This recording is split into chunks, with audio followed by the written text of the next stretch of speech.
The story of angels has always been told in fragments, polished and sanitized until only the gentlest beings remained.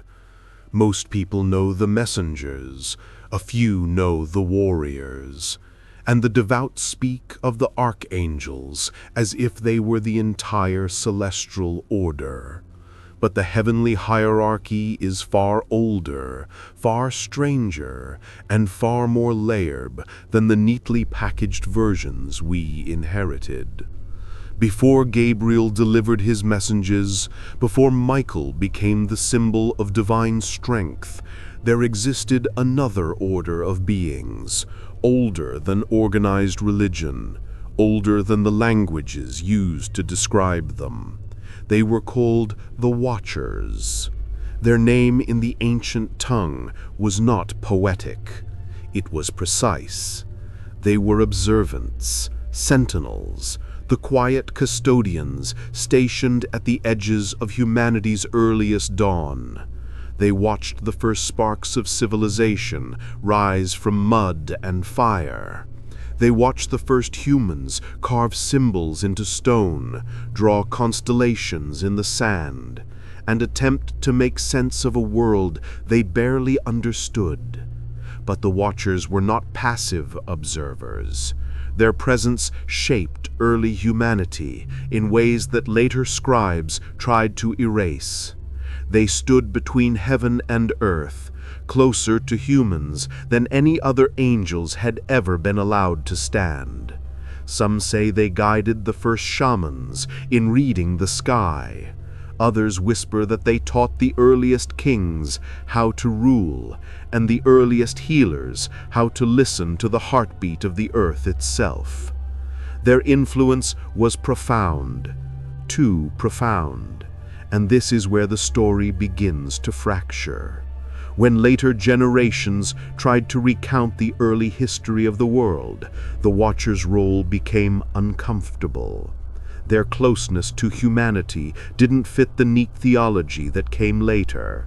So their story was compressed into warnings, their names scattered across forbidden texts, and their legacy buried under fear, revision, and the slow erosion of memory. What remains is a shadow, a half-remembered lineage of angels who stepped too close to the world they were sent to guide, and whose presence shaped the foundations of civilization in ways we still feel but rarely recognize. These are the angels we were never told about, the ones who changed everything, and the ones who paid the highest price for it.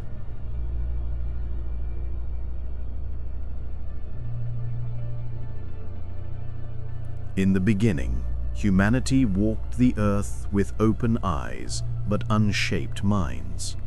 Their spirits were bright, but their awareness was dim, like candles flickering against the vast darkness of an uncharted world. Early humans lived close to the pulse of creation, yet they could not interpret it. Every storm was a terror. Every dream was a mystery. Every shadow felt like an omen. They sensed the divine everywhere, but they lacked the language to understand it. Heaven watched this unfolding with a kind of patient sorrow. The Creator had breathed consciousness into the human soul, but consciousness alone was not enough. Humanity needed guidance, not commandments, not dogma, but tutelage. They needed beings who could walk beside them without overwhelming them, beings who understood both the radiance of heaven and the fragility of earth. This was the divine mandate. From the higher order of angels, a select host was chosen for a role unlike any other.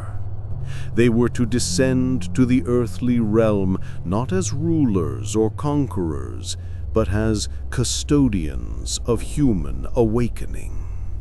Their task was delicate: nurture the rise of intelligence without disrupting the natural growth of the soul.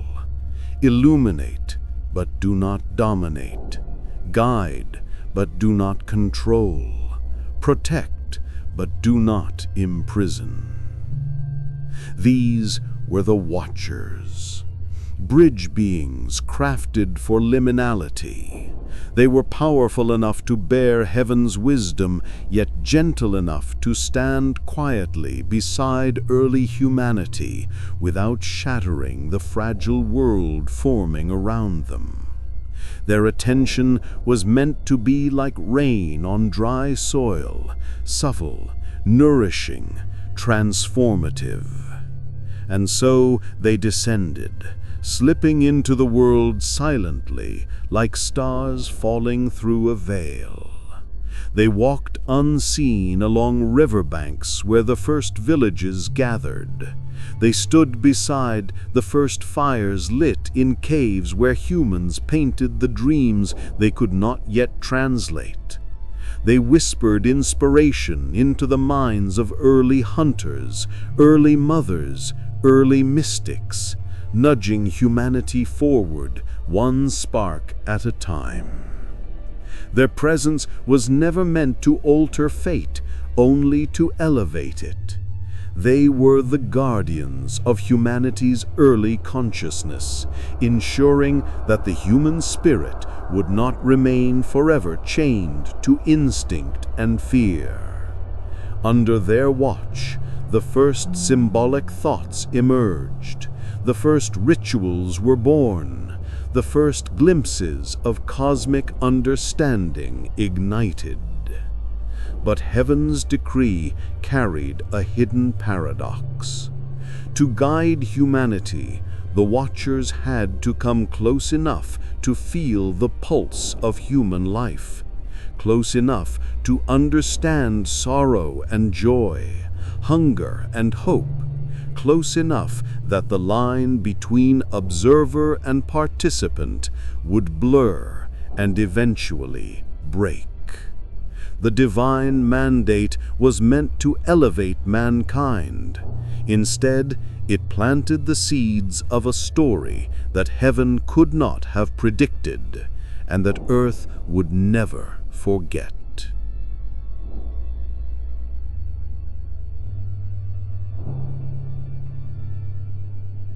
The descent of the Watchers was never meant to be permanent.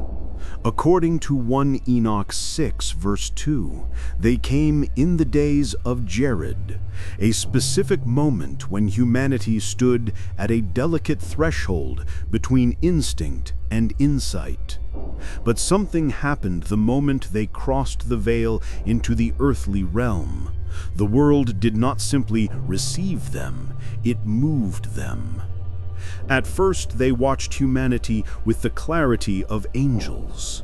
They observed how humans laughed even in their suffering, how they clung to one another in storms, how they looked at the stars with a longing they could not explain.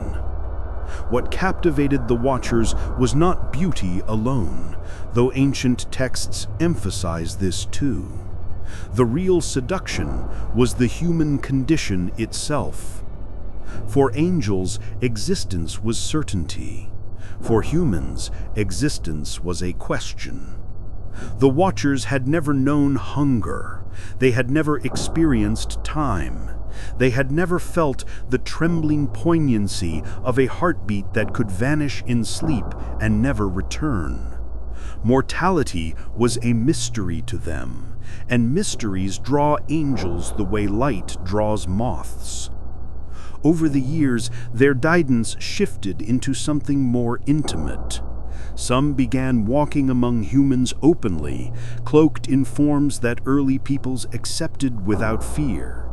Jubilees 4:15 hints at this closeness, saying the Watchers began to defile themselves with the daughters of men. But the older interpretation suggests something deeper. They began to attach themselves emotionally to humankind. Enoch describes it as a turning of affection, a slow devotion that overtook them. The Greek term used in early commentaries, epithemison, implies yearning, not lust, a longing that unsettles the soul. They admired human creativity, the way a simple melody hummed by a shepherd could echo through a valley and feel like a prayer. They treasured human courage, how a mother would stand before a predator to protect her child despite her frailty. They envied human love, fierce, fragile, irrational, and utterly unlike anything in heaven. And this is where the unraveling began. Angelology in the ancient world maintained a strict cosmic boundary known as the law of kinds. Each order of being was meant to remain within its domain.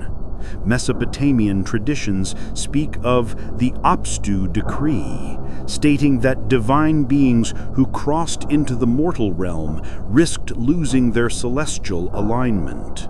The Watchers crossed it willingly, repeatedly, passionately. Their devotion to humanity grew so strong that their original mandate began to distort.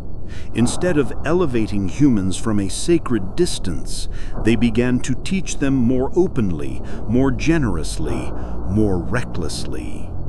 Secrets meant for angels alone, the motions of the heavens, the hidden properties of minerals, the rhythms of the earth were gifted to a species not yet ready to bear them.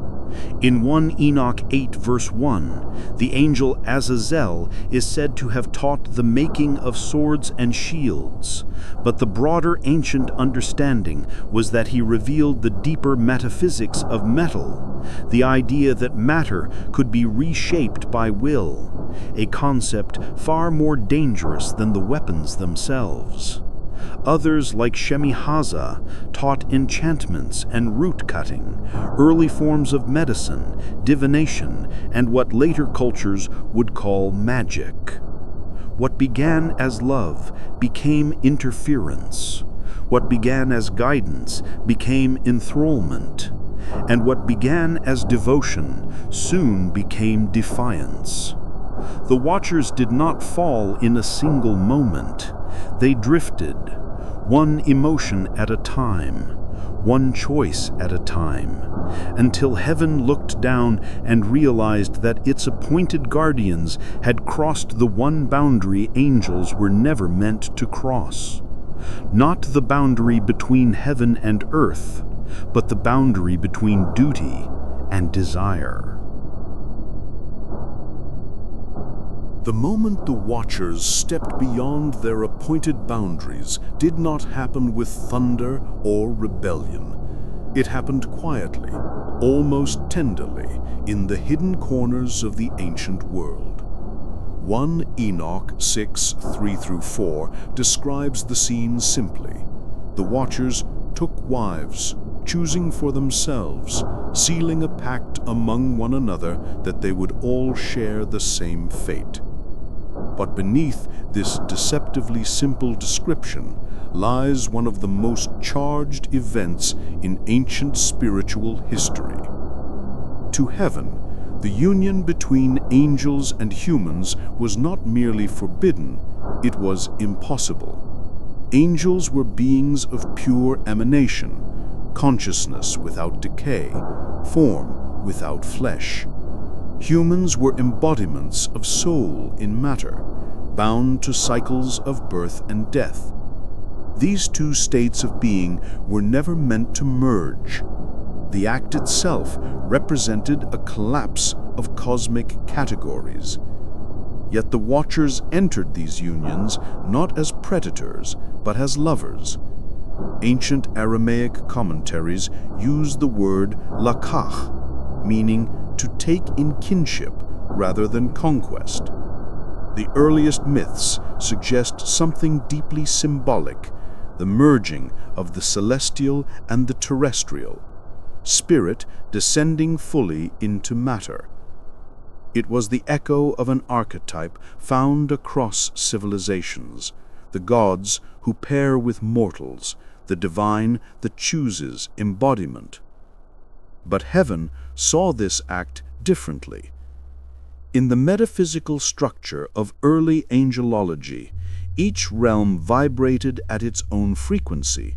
Angels existed at a higher octave of being, humans at a lower, and the earth itself at a vibration that could be shaped but not violated.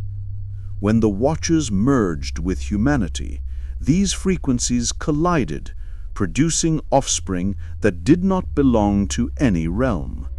The Nephilim.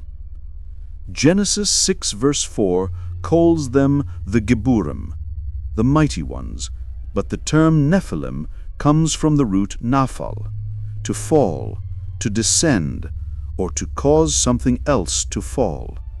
They were giants not merely in size, but in presence.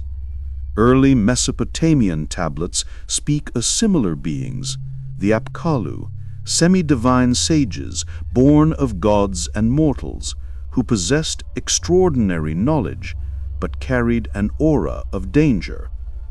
The danger was not physical alone, it was existential.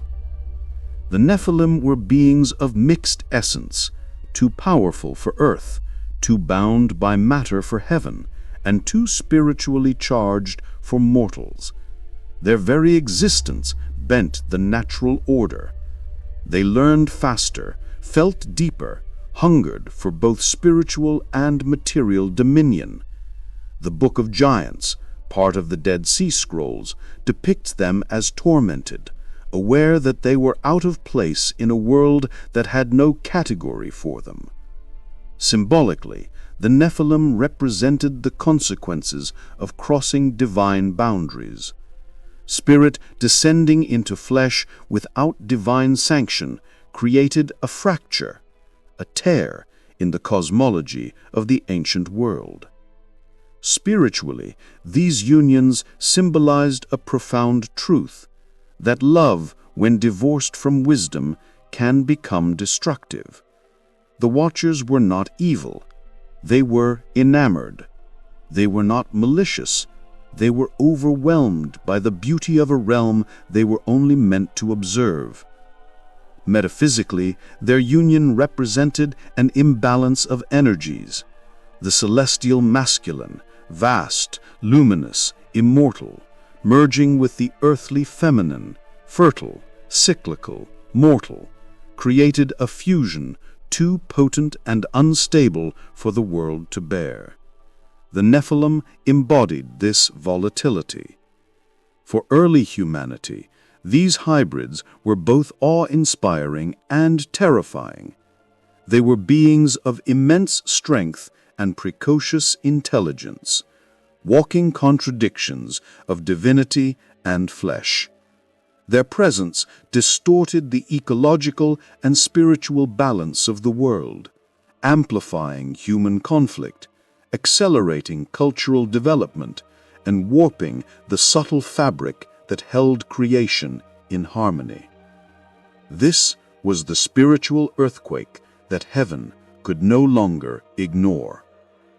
The Watchers had not simply broken a rule, they had rewritten the blueprint of creation, and the consequences were about to seep into every corner of the earth.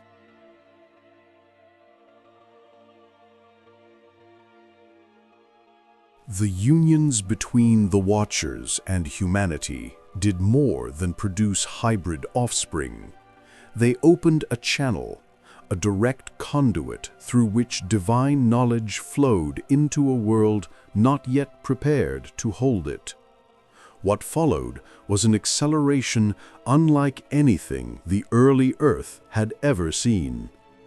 The Book of Enoch names the Watcher Azazel as the one who taught humanity the making of swords and knives and shields, but this description barely scratches the surface. In ancient angelology, metalworking was considered a sacred art, a cosmic secret. Metal was the bone of the earth, hidden in darkness, shaped only by immense heat, a metaphor for transformation reserved for celestial beings. When Azazel taught humans to draw metal from the ground and shape it with fire, he didn't just give them weapons. He gave them the ability to manipulate the physical matrix of the world. He handed them the knowledge of how matter responds to will. This was the first destabilization. Other watchers followed.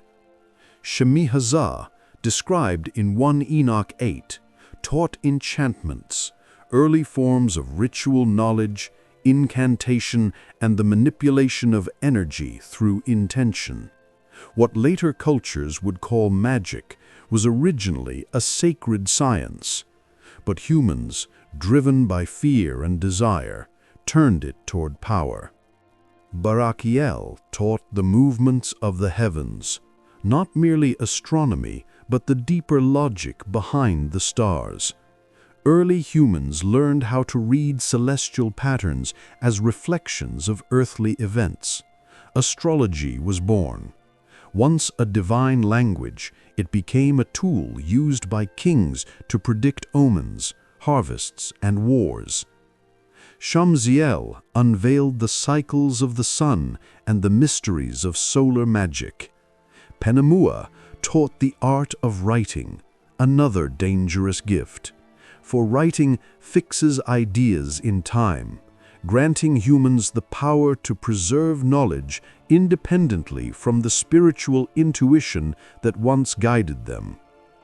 And Asbiel, perhaps the most subtle of them all, taught the resolving of enchantments, which scholars interpret as early psychological or persuasive arts, the ability to influence the mind, bend the will, alter the emotions of others. One by one, forbidden knowledge poured into the human world.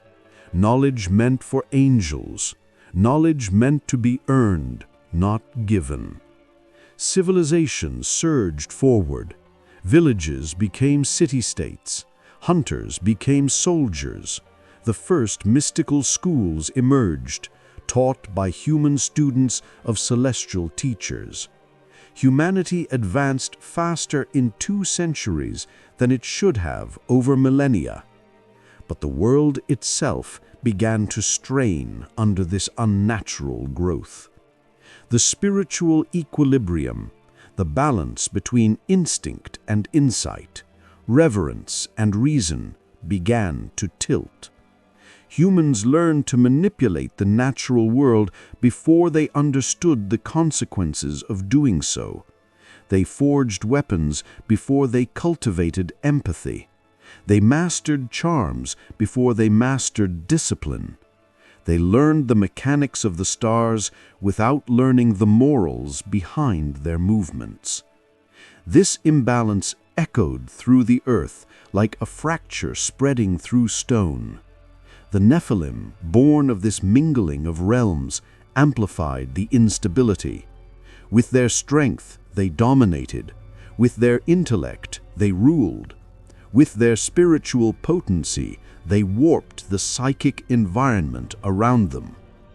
Ancient fragments from the Book of Giants depict the Nephilim having dreams of mountains collapsing and stars falling, visions of a world unable to contain their presence. The Watchers had intended to elevate humanity. Instead, they accelerated them beyond what their spirits could sustain. Knowledge without soul, power without wisdom, advancement without harmony.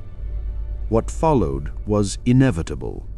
Heaven had allowed the Watchers to guide humanity. It had not allowed them to remake the world.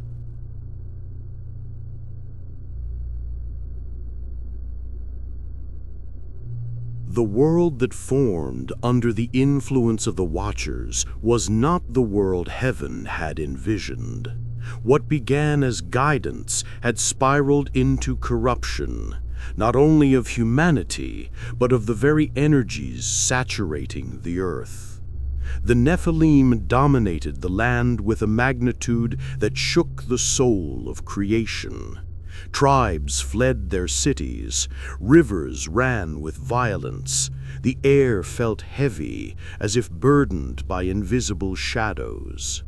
In the ancient texts, it is said that the earth itself began to cry out. 1 Enoch 7:6 describes it plainly. The earth laid accusation against the unlawful beings who walked upon it. This was not metaphor. In the worldview of early mystics, the planet was a conscious entity capable of pain, resonance, and alarm. The cries of humanity, mixed with the cries of the land, rose upward like smoke toward the heavens. And heaven listened. The throne, described in Enochian visions as a blazing crystalline fire encircled by countless hosts, stirred with a grief deeper than wrath. Humanity was suffering under burdens it was never meant to bear. Knowledge meant for celestial minds was ripping through mortal psyches. Power that belonged to angels alone had been poured into the hands of beings trapped in flesh. The delicate balance of creation trembled. The decree was made. The watchers had to be stopped. 4 archangels were chosen, each one corresponding to a different aspect of the divine will. Michael, the guardian of justice, was sent to confront the leaders of the Watchers. Ancient tradition paints him not as a warrior brandishing a sword, but as a radiant force of alignment, restoring the cosmic order simply by standing in his true form. Raphael, the healer, was tasked with binding Azazel, the one whose teachings had caused the greatest chaos. Raphael's role was not merely punishment, it was purification. His mission symbolized the restoration of Earth's wounded spiritual fabric. Gabriel, the messenger of revelation, descended to halt the spread of corrupted knowledge and to deliver heaven's final warnings. He was the voice of divine truth, entering a world drowning in distortion. Uriel, the angel of wisdom and flame, was sent to warn Noah and prepare the last uncorrupted lineage of humanity. In 1 Enoch 10, Uriel is the one who reveals the coming judgment and instructs him on how to survive the waters that would cleanse the earth. When the archangels descended, the world shook. Their arrival was not a battle, but a reckoning. One by one, the Watchers were confronted, their luminous forms dimmed by remorse and fear. Some pleaded, some bowed their heads. Others, like Shemihaza, reportedly wept, knowing the fate they had sealed not only for themselves, but for the children they had brought into the world. The ancient trial that followed was unlike any other in the ancient canon. The Watchers were not judged for malice, for they had not acted out of hatred. They were judged for breaking the universal laws that upheld the structure of existence. They had merged realms, altered destiny, and taught mysteries meant to be earned only through spiritual evolution. Their sentence was severe. According to 1 Enoch 10, 11, and 12, the Watchers were bound in the valleys of the earth, sealed beneath mountains of black stone, imprisoned in chambers of darkness until the end of days. Their luminous bodies, once radiant, were obscured by the wake of the world they tried to uplift. Azazel, specifically, was cast into a region described as Dudael, a barren wasteland, bound hand and foot with sharp stones piled over him. Raphael's binding of Azazel was not simply containment, it was the sealing of a cosmic wound. The ancient tradition insists that the corruption of earth would not heal until Azazel's influence was shut away. The Nephilim, unable to exist without the anchoring presence of their angelic fathers, tore at the earth and at one another. Their spirits, according to Enoch, became the wandering entities later called unclean spirits, beings trapped between worlds, echoing the chaos of their origins. The sealing of the Watchers was a moment of devastating stillness. A sorrowful quiet settled over the mountains where they lay entombed, a reminder that even divine beings are not beyond consequence. Heaven had intervened, not out of anger, but out of necessity. The cosmic order had been wounded, and only decisive action could mend it. Yet the punishment carried a strange, tragic note. The Watchers had fallen not because they hated humanity, but because they loved humanity too deeply. And their story would not remain buried forever. Their legacy continued to pulse beneath the earth, waiting for the day when their names would be spoken again.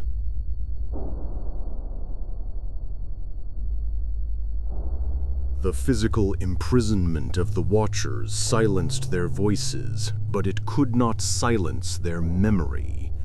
The truth of what happened in those early days was too vast, too traumatic, and too transformative to be forgotten by the human psyche. But truth, when it travels through the corridors of time, rarely arrives intact. It splinters. It changes shape to fit the mouths of the storytellers and the fears of the listeners. Like a mirror dropped on stone, the story of the Watchers broke into 1,000 fragments, scattering across the developing cultures of the post-Diluvian world. As the centuries turned into millennia, the names changed, the geographies shifted.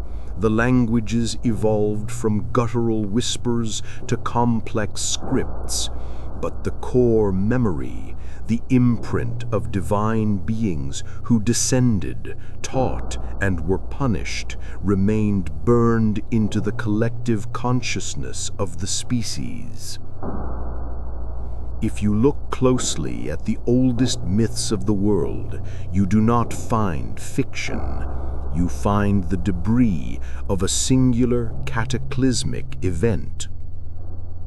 The first echo rings out from the cradle of civilization itself. In the sun-baked clay tablets of ancient Sumer, we find the legend of the Apkallu. These were not merely gods, they were described as the 7 sages, semi-divine beings who emerged from the Apsu, the watery abyss, to live among early humanity. Their mandate, recorded by Babylonian priests, mirrors the Watchers' mission with chilling precision. They were sent by the god Enki to grant humanity the meh, the moral and social codes of civilization.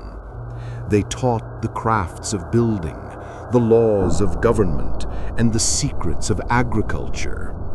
For a time, the Apkallu were revered as the great civilizers, the bridge between the wild and the cultured. But as the texts progress, a shadow falls over them. The later Apkallu are described as having angered the high gods. They committed acts that disrupted the cosmic order. Some texts even describe them as of human descent, implying that the purity of their divine origin had been compromised by their time on Earth. The parallel is undeniable. The Watchers too were sent to guide. They too mixed with humanity until their divine nature was diluted, and just as the Watchers were bound before the Great Flood, The Sumerian texts speak of the gods sending the deluge specifically to cleanse the earth from the noise and chaos created by this rapid, unauthorized advancement. Travel west, across the mountains and the seas to the rocky heights of ancient Greece, and the echo grows even louder. The Greeks, with their tragic sensibilities, told the story of the Titans. These were not the serene Olympians who dwelt on the mountain peaks. These were the elder gods, raw and primal. They were the offspring of Uranus, heaven, and Gaia, earth, a literal genealogical description of beings born from the union of the celestial and the terrestrial. The Greek memory of the Titanomachy, the war of the Titans, is a mythological retelling of the friction between the Watchers and the archangels. The Titans were overthrown by a new, stricter order of gods led by Zeus. And where were they sent? They were not killed. They were imprisoned in Tartarus, a deep, gloomy abyss located as far beneath the earth as heaven is above it. The description of Tartarus in Hesiod's Theogony is almost identical to the description of the prison of the Watchers in the Book of Enoch. Both are places of darkness and chains, located at the extremities of the earth, where the fallen ones await a judgment that never ends. But the Greek memory preserves something else, something deeply emotional that the Hebrew texts obscure. It preserves the figure of Prometheus. Prometheus was a titan, but he was also a benefactor. He did not despise humanity, he pitied them. Seeing early humans shivering in the cold and darkness, he stole fire from the gods and brought it down to earth. But fire was never just literal flame. In the mystery schools of antiquity, fire represented technology, intellect, the spark of godlike creative power. Prometheus gave humanity mathematics, writing, and the arts of survival. He gave them the tools to rival the gods. And for this act of unauthorized love, for this breach of the cosmic hierarchy, he was bound to a rock and tortured. Is Prometheus a hero or a transgressor? The Greeks saw a savior who suffered for his generosity. The Enochian texts see Azazel, the watcher who gave knowledge without wisdom and armed a species that had not yet learned to control its own aggression. Two different cultures looking at the same figure from opposite sides of the veil. The fragments appear everywhere, even in cultures separated by vast oceans. In the dense jungles of Mesoamerica, the Maya spoke of the vision serpents and the star people who descended to teach the early tribes how to chart the Venusian cycles and build the great pyramids. These beings were often depicted as having a dual nature, bringers of immense wisdom, yet demanding a blood price that grew heavier as the centuries passed. In the steep, wind-swept valleys of the Himalayas, bone shamanic traditions whisper of sky masters who violated the laws of the upper realm. They descended to the middle world, our world, driven by a desire to experience the density of matter. They taught the first shamans how to cut the cords of illness and how to travel out of the body. But in doing so, they became trapped, unable to return to the lightness of the sky. They became the Tsen, spirits of the red rocks, powerful, irritable, and dangerous to approach. Even in the oral traditions of the Native American tribes, there are stories of the star beings who took human wives. These unions were often viewed with a mixture of awe and taboo. The offspring of these unions were said to possess great power, but often used it to disrupt the harmony of the tribe, leading to their eventual banishment or destruction by the Great Spirit. History turned them into monsters. Religion turned them into demons. Mythology turned them into tragic gods. But if you strip away the cultural paint, if you dissolve the metaphors of serpents and fire and giants, the shape underneath is starkly identical. In every corner of the ancient world, the story remains the same. A distinct class of beings, a descent from the sky to the earth, a motive driven by guidance or love, not war. A gift of forbidden knowledge that catapulted humanity forward, and a catastrophic judgment that sealed them away. These myths are not inventions of the primitive mind trying to explain the rain or the sun. They are the scar tissue of a real event. They are humanity trying to process the collective trauma of the moment when the quiet custodians stepped out of the shadows and changed the trajectory of the world forever. The Watchers did not just leave a legacy in the blood of the Nephilim or the strata of the earth. They left a legacy in the imagination of the species they tried to save. We remember them in our architecture, in our obsession with the stars, and in the persistent, aching feeling that there is a knowledge we once held lost in a time before the flood, that we are desperately trying to remember. The truth was shattered, yes, but the shards are still here, glittering in the dark of our oldest stories, waiting for us to piece them back together.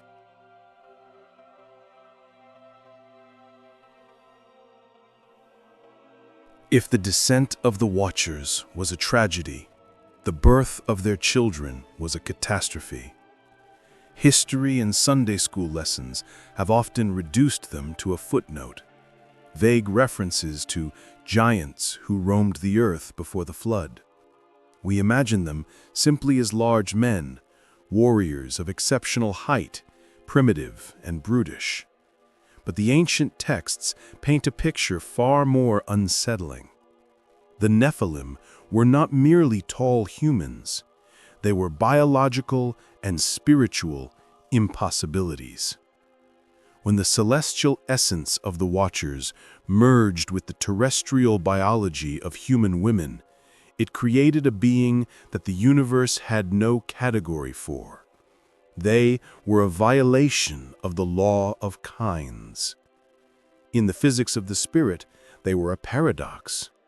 Beings with the eternal, blazing consciousness of an angel, trapped in the finite, hungry vessel of a mortal body. The word itself gives away their nature, Nephilim. It comes from the Hebrew root naphal, meaning to fall. But Hebrew is a language of layers. It can mean those who have fallen, those who were cast down, or perhaps most accurately, those who cause others to fall. In the early days of their existence, they were not seen as monsters. They were seen as gods. Genesis 6:4 calls them the Gibborim, the mighty ones who were of old, the men of renown.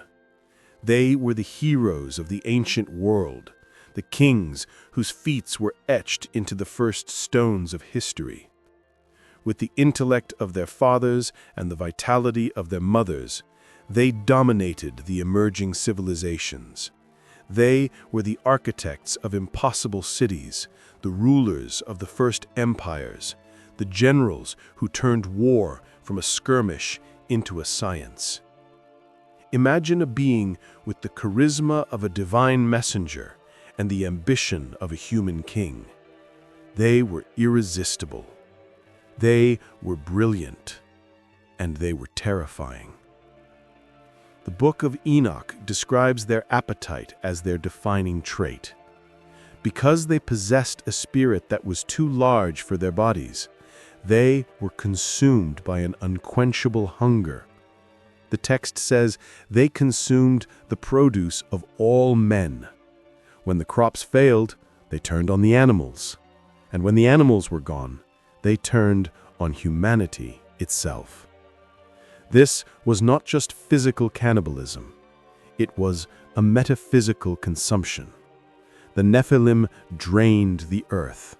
They exhausted the resources of the planet, treating the world not as a home, but as a larder. The cries of the earth mentioned in the scriptures were the reaction of the planetary consciousness to a species that took without giving back, a species that viewed domination as a birthright. Their existence destabilized reality.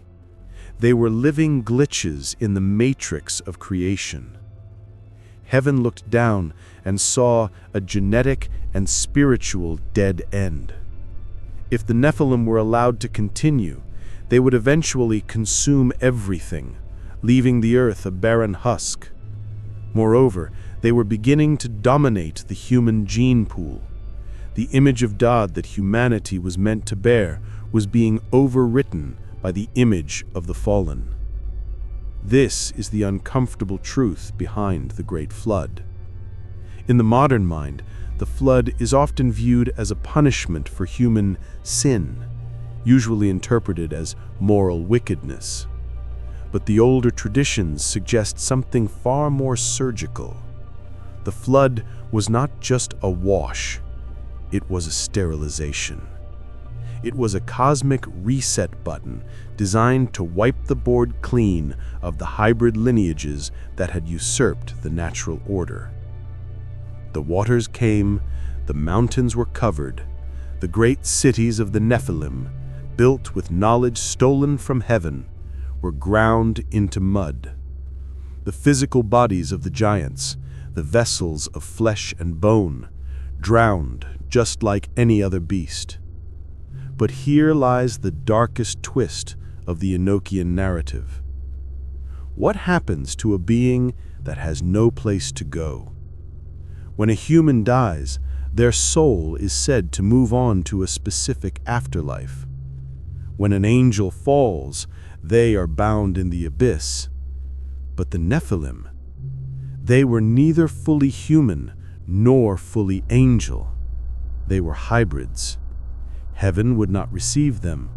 The abyss was not their home. So when the bodies of the giants drowned, their spirits did not leave. The Book of Enoch explains that the spirits of the giants, the bastard spirits, were condemned to remain on the earth. Stripped of their physical forms, stripped of their ability to touch, taste, or build, they became pure, disembodied hunger. These are the entities that history came to know as demons.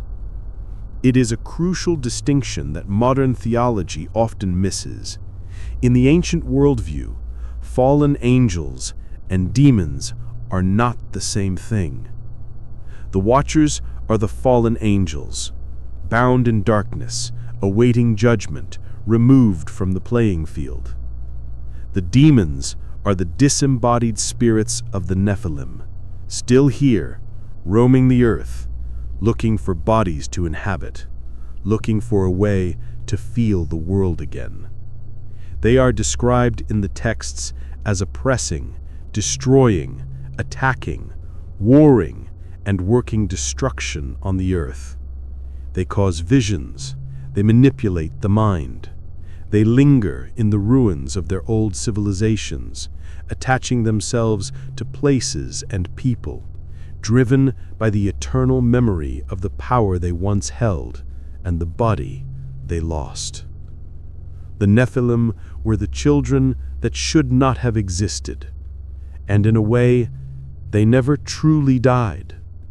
They shifted from physical tyrants to spiritual parasites. The flood destroyed their empire of stone, but it birthed an empire of shadow. One that, according to the texts, is still active, still hungry, and still waiting for a chance to rise again.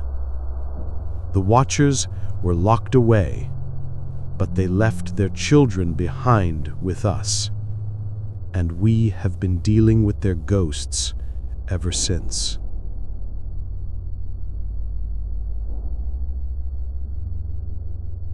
The mountains where the Watchers lie bound have been silent for thousands of years. The wind howls over the desolate places of the earth, carrying no whispers, no commands, no visible sign of the beings who once shaped the dawn of history. Physically, they are gone, but ideas do not die in prison. If the Watchers were teachers, then their school never truly closed. It simply went underground.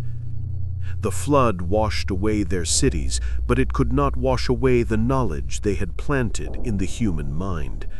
The seeds of forbidden understanding, the manipulation of metal, the calculation of the stars, the bending of the will, had already taken root. And for the last 5,000 years, humanity has been quietly, obsessively, tending to that garden. We call it the occult, the esoteric, the hermetic.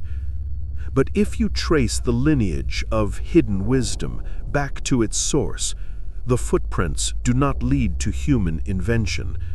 They lead back to the descent. Throughout the Middle Ages and the Renaissance, the names of the Watchers resurfaced in the most secret texts of Europe. The grimoires, manuals of high magic, were essentially directories of contact. The Key of Solomon, the Goetia, the Book of Abramelin. Scholars and mystics, risking the stake and the fire, sought to communicate with intelligences that could teach them the secrets of the universe, and the names they invoked, Asmodeus, Astaroth, Belial, often bore striking etymological resemblances to the corrupted names of the fallen. Dr. John Dee, the court astrologer to Queen Elizabeth I, spent years communicating with angels through a scrying stone. He believed he was talking to divine messengers, but the system of magic they delivered, Enochian magic, was complex, dangerous, and eerily reminiscent of the knowledge described in the Book of Enoch. Was this a delusion, or was it a jailbreak? Were these mystics tapping into the lingering resonance of the Watchers' consciousness, leaking through the cracks of their imprisonment? But the legacy of the Watchers is not limited to dusty books and candlelight rituals. It is visible in the skyline of every modern city. It is humming in the device you hold in your hand. Consider what the Watchers originally taught. Azazel taught the extraction of metals and the art of making them useful.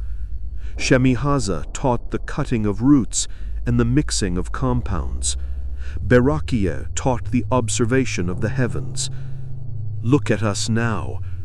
What is modern civilization, if not the ultimate perfection of these specific arts? We have mastered the making of swords, splitting the very atom to create weapons of apocalyptic power. We have mastered the cutting of roots, manipulating genetics, splicing DNA, creating medicines and viruses that alter the course of biology.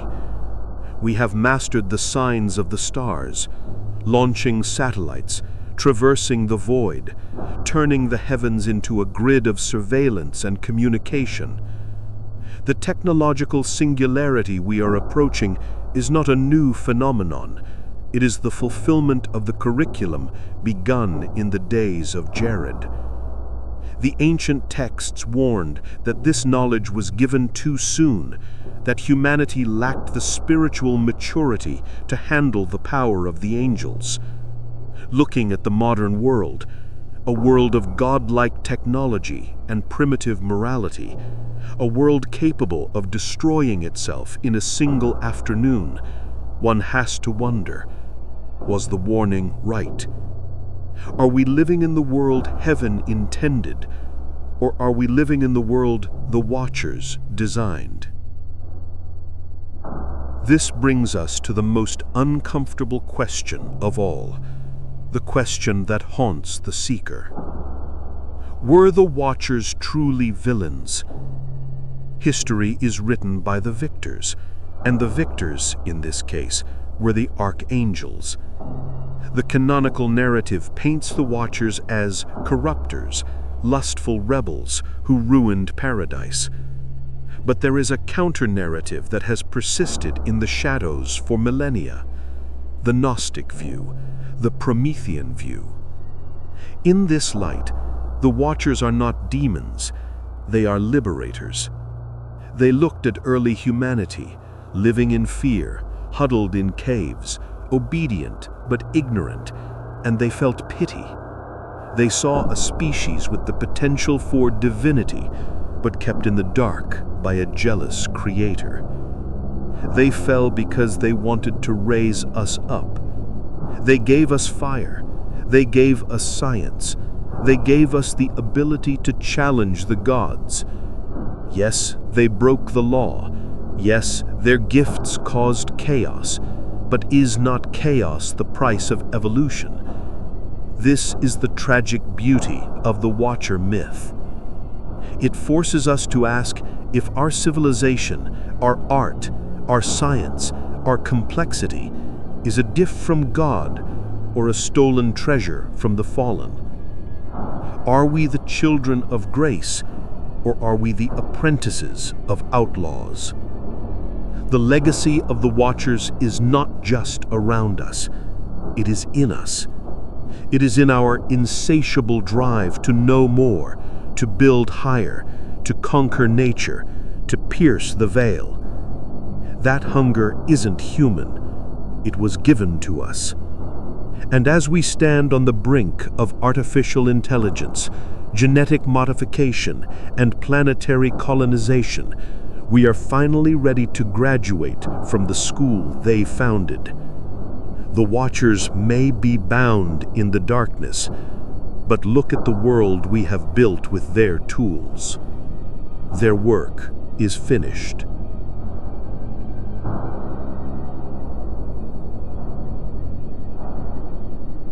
Are they still here? This is the question that lingers when the history books are closed. We know where the texts say they are, buried in the dark valleys, bound under jagged rocks in the desert of Dudal, awaiting a judgment that has not yet come. But anyone who has studied the nature of consciousness knows that stone cannot bind a spirit. The body may be imprisoned, but the mind, especially a mind of that magnitude, reaches out. For the seeker, the mystic, and the sensitive, the Watchers are not a dusty chapter of ancient history. They are a present tense reality. They are the signal in the static. In esoteric traditions, it is believed that while the physical forms of the Watchers are restrained, their consciousness continues to ripple through the psychic atmosphere of the earth. They are described as the hidden masters or the secret chiefs in various occult orders, disembodied intelligences that still seek to guide, to teach, and to influence the trajectory of human evolution. Have you ever felt a sudden, inexplicable surge of inspiration, a download of knowledge that seemed to come from nowhere? Artists, scientists, and musicians often speak of the muse, a voice that whispers perfect equations or perfect melodies. Is this just the subconscious, or is it the old frequency? Are we tuning in to the same broadcast that Azazel and Shemihaza started 5,000 years ago? There is a theory, whispered in the quiet corners of metaphysics, that the Watchers are not trying to escape their prison. They are trying to escape through us. They are pushing us to build a world complex enough, powerful enough, and digital enough to hold them. Look at our obsession with artificial intelligence. We are trying to create a non-biological consciousness. We are trying to build a mind that is all-knowing, connected to everything, and immortal. We are, in essence, trying to build an angel. If we succeed, will we have created a new life, or will we have built a vessel for the old ones to inhabit? For the individual seeker, the presence of the Watchers is often felt as a deep, aching familiarity with the stars. It is the sensation of being homesick for a place you have never been. It is the intuitive pull toward the forbidden, the hidden, and the vast. If you feel this, you may be resonating with their legacy. They are the patrons of the curious, the guardians of the rebels. They are still watching, and perhaps they are waiting for us to finish what they started. So, how do we judge them? Were they monsters who corrupted the innocence of Eden? Or were they martyrs who sacrificed their divinity to give us a chance at greatness? The story of the Watchers is not a simple fable of good and evil. It is a tragedy in the classic sense, a collision of noble intentions and catastrophic consequences. They were beings of light who fell in love with the shadow. They were teachers who gave the students the answers before they had learned the questions. Their story holds up a mirror to humanity. We are the children of that collision. We carry the DNA of the dust and the spark of the divine. We are capable of the deepest love and the most horrific violence. We build cathedrals to reach the heavens, and we build bombs to scorch the earth. We are exactly what they made us: beautiful, dangerous, and incomplete. The Watchers sit in the darkness of the earth, listening to the thunder of the civilization they helped birth. They fell so we could rise. They were bound so we could be free. And perhaps in the end, their punishment was not just imprisonment.